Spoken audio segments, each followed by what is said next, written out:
जय श्री कृष्णा।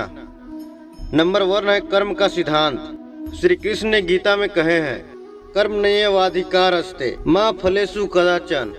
इसका अर्थ है कि हमारा अधिकार केवल कर्म में है, फल की चिंता हमें नहीं करनी चाहिए। यह उपदेश हमें सिखाती है कि हमें अपने कर्तव्यों को पूरी निष्ठा और समर्पण के साथ निभाना चाहिए, वो भी बिना इसके परिणाम के बारे में सोचे। यह सोचने से नकारात्मकता और चिंता से बचा जा सकता है और हम अपने कार्यों में पूर्णता प्राप्त कर सकते हैं। नंबर 2 है निष्काम कर्म योग।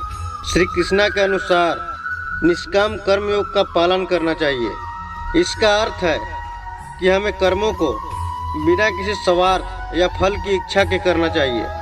जब हम अपने कार्यों को निष्काम भाव से करते हैं तो न केवल हम सफलता प्राप्त करते हैं बल्कि आत्मसंतुष्ट और मानसिक शांति भी प्राप्त करते हैं। नंबर 3 है माया और सत्य का भेद।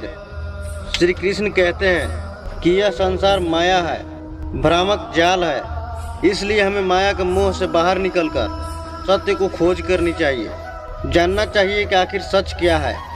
इसका अर्थ ये है कि हमें भौतिक वस्तुओं और सुख सुविधाओं के पीछे भागने के बजाय आत्मज्ञान और सत्य की ओर अग्रसर होना चाहिए।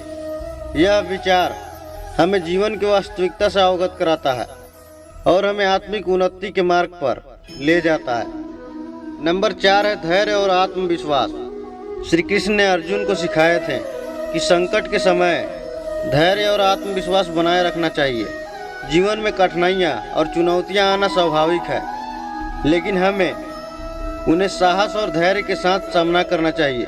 जब हम धैर्यपूर्वक अपने लक्ष्य की ओर बढ़ते हैं तो सफलता अवश्य मिलती है। नंबर 5 है समता भाव। श्री कृष्ण का उपदेश है कि हमें सफलता और असफलता, सुख और दुख, लाभ और हानि में समान रहना चाहिए। यह समता भाव हमें जीवन के उतार चढ़ाव में स्थिरता और संतुलन बनाए रखने में मदद करता है। जब हम हर स्थिति में समान रहते हैं तो हमारी सोच स्पष्ट रहती है और हम सही निर्णय ले पाते हैं। नंबर 6 है सर्वधर्म पालन। श्री कृष्ण कहते हैं कि अपने धर्म का पालन करना सर्वोत्तम है, चाहे वो कितना भी कठिन क्यों ना हो।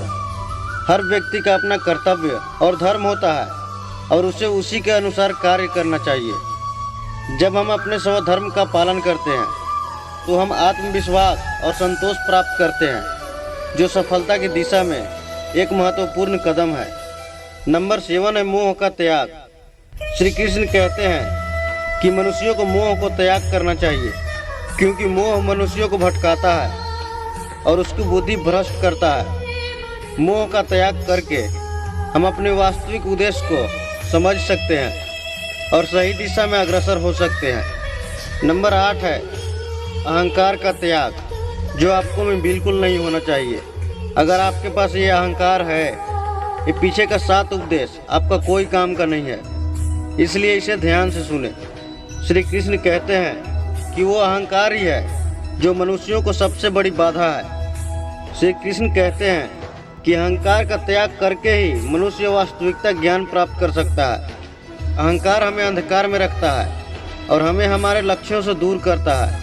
इन विचारों को अपने जीवन में अपनाकर हम न केवल सफल हो सकते हैं बल्कि आत्मिक शांति और संतुष्टि भी प्राप्त कर सकते हैं। भगवान श्री कृष्ण के ये उपदेश हमें सिखाते हैं कि सच्ची सफलता केवल भौतिक उपलब्धियों में नहीं बल्कि आत्मिक उन्नति और मानसिक शांति में है। आप अपने रोजमर्रा की जिंदगी में इन उपदेशों का जरूर पालन करें। जय श्री कृष्णा।